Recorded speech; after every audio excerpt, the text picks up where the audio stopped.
जय हिंद। कैसे हैं आप सब? ठीक ठाक। चलिए, तो पिछले क्लास में हमने बताया था हाइट एंड डिस्टेंस से 14 तक। आज स्टार्ट करते हैं 15 से। याद है ना? 14 तक हमने कल बताया था आपको। ठीक है, तो देखिए कुछ क्वेश्चन हमने लाया। कितना? 15, 18 और 19। ठीक है ना? तो 15 के जैसा 16, 17, 18 देख लीजिएगा, थोड़ा सा है, एकदम सेम है। तो 15 बनाएंगे तो 16, 17 बन जाएगा, 18 बनाएंगे, 19 फिर बनाएंगे, आगे देखते हैं। ठीक है, चलिए। तो पहले कह रहा है, सो कीजिए। एक मीनार जमीन पर उदग्र खड़ा है। उदग्र यानी कि बिल्कुल सीधा खड़ा है। ठीक है ना? मीनार है, मान लीजिए एक ज़मीन है, तो ये मान लीजिए कि हमारा ज़मीन है, ये सपोज कीजिए, और ये मीनार है। सॉरी, एकदम सीधा है भाई, तिरछे कहाँ हो जा रहा है? ये बिल्कुल खड़ा है मीनार, समझ रहे ना? मीनार को किस तरह से बना दिए, चिमनी जैसा। ये मान लीजिए मीनार है, ठीक ना? तो मान लीजिए कि ये भी एक मीनार है, ठीक है ना? ये कितना दूरी पर है? एक मीनार क्या है? उदग्र खड़ा है, ठीक है ना? मीनार के पास से 15 मीटर दूर एक बिंदु पर मीनार की चोटी का, यानी कि यहाँ से मीनार का यही है पद, जिसको हम लोग वो पैर बोल सकते हैं, ठीक ना? मीनार के पैर से 15 मीटर दूर, यानी कि यहाँ तक, यहाँ मान लीजिए कि 15 मीटर है ये दूर, बिंदु से मीनार की चोटी का उन्नयन कोण जो है, ये चोटी और थोड़ा सा बढ़ा दीजिए। उन्नयन कोण कितना है? 60 डिग्री बबुआ। कितना है? 60 डिग्री है। तो मीनार की ऊंचाई ज्ञात कीजिए। एकदम आसानी से बन जाएगा। 10 का वैल्यू लिख लीजिएगा, काम खत्म हो जाएगा। ठीक ना? बहुत ही आसान है। बोलिए, तो बना ही देते हैं। ठीक है, मान लीजिए कि ए भी एक मीनार है। क्या है? ए भी एक मीनार है, ठीक है ना?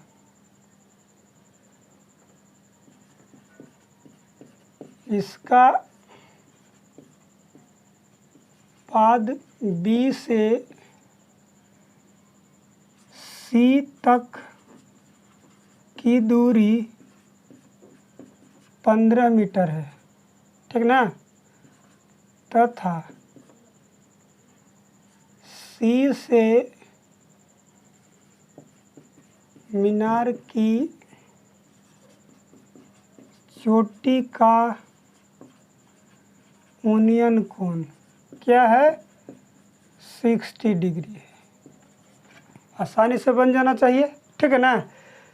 तो जो कहता है वही पहले कीजिए, ठीक है ना? जैसे जैसे कहता है आप फॉलो करते रहिए, आराम से हाइट एंड डिस्टेंस के सारी क्वेश्चन आराम से बन जाएंगे, ठीक है ना?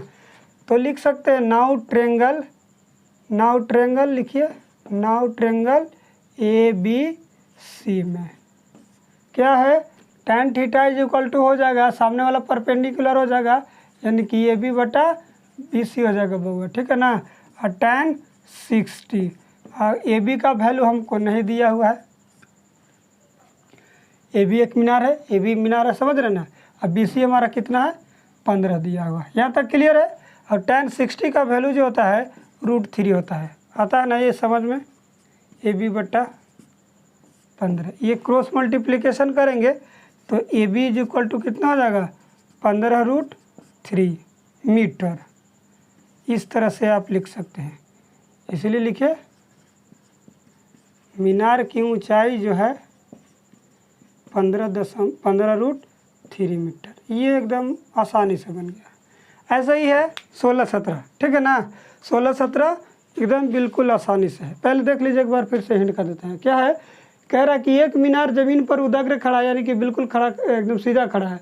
मीनार के पास से 15 मीटर दूर, मीनार के पास यहाँ है 15 मीटर दूर, यहाँ से मीनार की चोटी का उन्नयन कोण जो है 60 डिग्री बनाता है। समझ रहे बात के? तो हमने वही चीज़ लिखा कि मान लीजिए कि ये भी एक मीनार है जिसका पाद बी से सी तक की दूरी 15 मीटर है, तथा सी से मीनार की चोटी का उन्नयन कोण 60 डिग्री है। समझ रहे बात के? अब tan का वैल्यू पुट कर दिए, tan का मान लिख लीजिए। tan theta is equal to p/b होता है।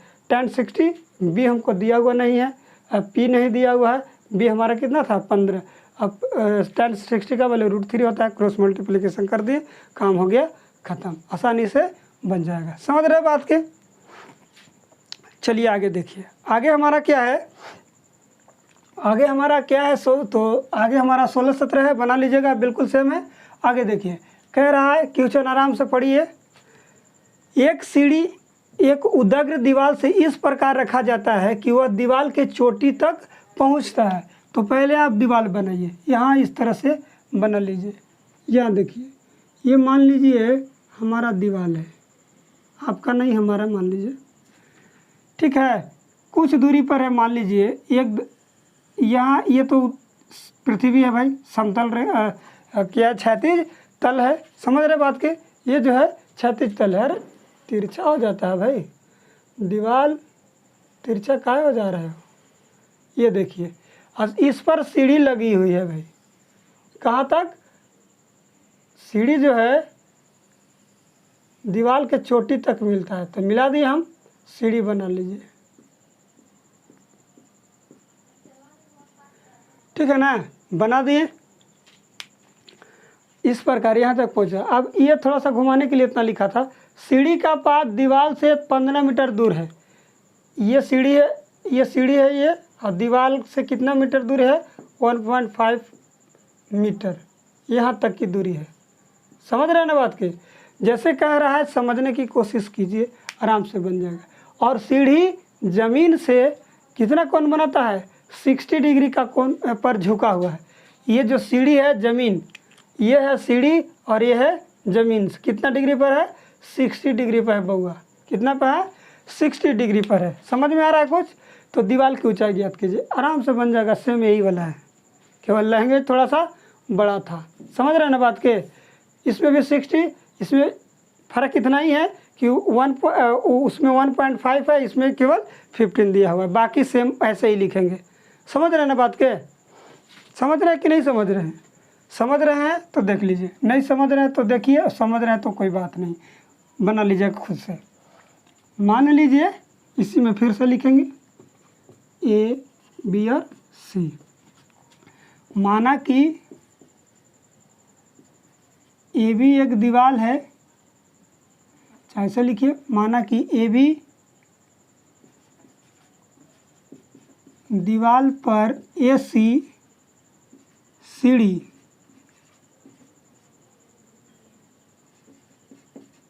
इस प्रकार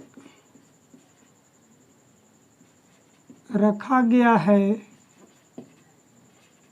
कि वह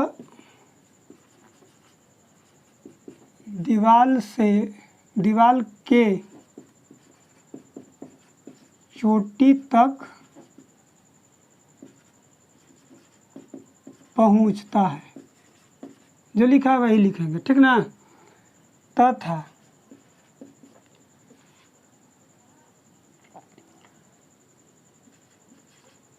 दीवार से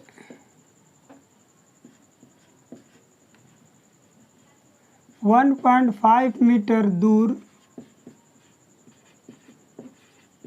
सीढ़ी का पाद और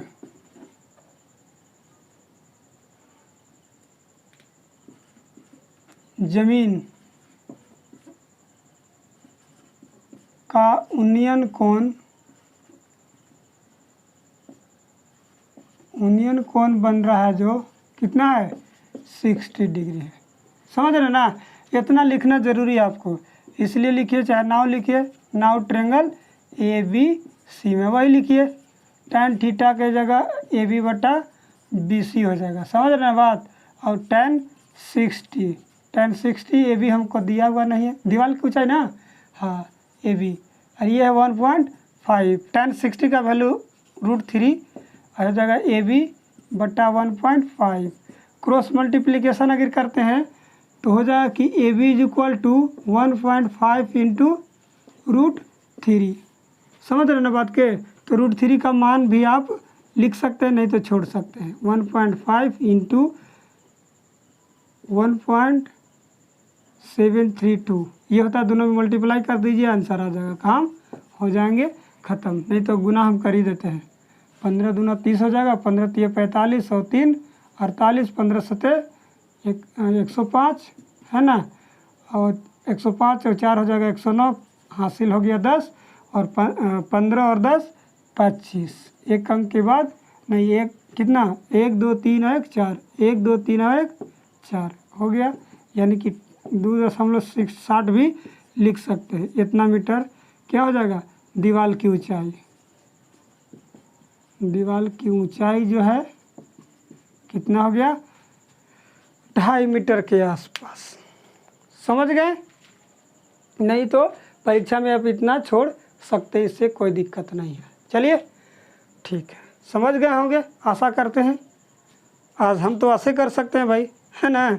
चलिए अब आगे देखिए, अब हमारा आ गया 19 कह रहा है कि एक पतंग की डोरी 100 मीटर लंबी है। यदि डोरी एक सरल रेखा के रूप में हो और उसमें कोई ढील ना हो, ढील यानी कि जू मत समझ लीजिएगा, समझ रहे ना बात के, जो सर में जू होते हैं, ढील जो देहाती भाषा में हम लोग बोलते हैं ढील, वो ढील नहीं, यानी कि लूज, समझ रहे ना। उनमें कोई ढील नहीं हो तो यह भूतल से थीटा डिग्री कोण बनाती है, और वो कोण इस प्रकार बनाता है कि sine theta is equal to 8/15 है। तो भूतल से पतंग की ऊंचाई ज्ञात कीजिए। समझ रहे हैं बात के, कह रहा है समझ रहे हैं। देखिए आपको समझ में आएगा।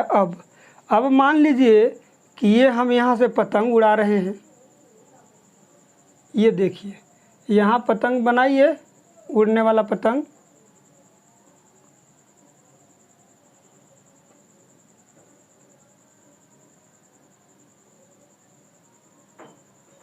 पोछ बना दीजिए, ये पतंग उड़ रहा है, समझ रहे हैं ना बात के। अब देखिए इस प्रकार है, तो ये देख लीजिए, ये यहाँ से उड़ा रहे हैं, ये देखिए, और ये इससे सीधा एकदम खींचेंगे तो ये भी एक समकोण त्रिभुज का रूप ले लेगा। समझ रहे हैं बात के। ये है डोरी, जो कितना है, 100 मीटर लंबी डोरी है। समझ रहे हैं ना बात के। और साइन थीटा का वैल्यू जो दे रहा है, कितना दे रखा है, कितना, 8/15 इस प्रकार है। समझ रहे हैं ना बात के। चलिए समझ रहे हैं बात के तो अच्छी बात है। ये हो जाएगा थीटा, चूँकि हमको ये 100 दिया हुआ है, तो ये वाला, ये इसके सामने वाला, ये भी आप, हालांकि पतंग ऊपर उड़ रहा है, थीटा नीचे ही बनेगा। समझ रहे हैं ना बात के। चलिए तो अब जो कह रहा था से हमने तो बना दिया, ठीक है ना। ऊंचाई किसकी, भूतल, यानी कि ये यहाँ से यहाँ, ये भूतल से उसकी पतंग की ऊंचाई ज्ञात करना है। समझ रहे हैं ना बात के, ये भूतल है, समझ रहे हैं ना बात के। चलिए तो लिखिए क्या है ऐसे, मान लीजिए, चाहे दिया है अभी, चल लिख लीजिए ना। मान लीजिए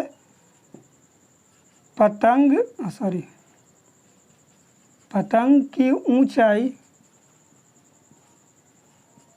ए B is equal to X मान सकते हैं। यह देख लीजिए, ये हो जाएगा ए बी और सी, एक्स मीटर मान लीजिए, सपोज कर लीजिए, ठीक है ना। अब है पतंग की डोरी की लंबाई जो है कितना हुआ, 100 मीटर दिया हुआ है, ठीक है ना। और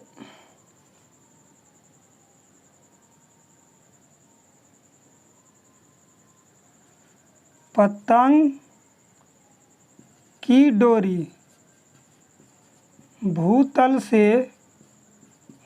से कितना, थीटा डिग्री कोण बनाती है, थीटा डिग्री कोण बनाती है। क्या, तो इस प्रकार की sine theta is equal to 8/15 degree है, ठीक है। तो लिखिए नाउ ट्रायंगल क्या, ए बी सी में sine theta is equal to क्या होता है बबुआ, थीटा इज इक्वल टू कितना, ए बी बटा ए सी हो जाएगा बाबू। सामने वाला थीटा का सामने वाला परपेंडिकुलर है, ये हो जाएगा उसकी कर्ण। समझ रहे ना। और साइन थीटा का मान हमको दिया हुआ है ऑलरेडी, 8/15, लेकिन हमारा कितना है, नहीं है, ये भी पता नहीं है। ए सी हमारा कितना है, 100 मीटर, यहाँ तक क्लियर है। चलिए अब काटना तो काटिए, नहीं तो क्रॉस मल्टीप्लिकेशन कर दीजिए। तो क्रॉस मल्टीप्लिकेशन गुना कीजिएगा तो हो जाएगा कि 15 इंटू AB एंड कितना 8 गुना 100। यहाँ तक क्लियर आ रहा है समझ में? आ रहा है समझ में? चलिए अच्छी बात है। अब क्या कीजिए कि AB का चूँकि हमको मान निकालना है तो 8 गुना 100 हो जाएगा बट्टा में 15। कैसे आप काट सकते हैं वो आप पे डिपेंड करता है। काटिए, 3 बचे 15 और 20 बचे 100। 20 में 8 से गुना कर दीजिए तो हो जाएगा कि 160 यानी 160 बट्टा में 3। अब इससे डिवाइड कर दीजिए तो ये भी बराबर आएगा 53.33 आते रहता है ऐसे लगभग, समझ रहे ना, लगभग मीटर आते रहेगा इस तरह से। तो इसलिए लिख सकते हैं कि क्या है, भूतल से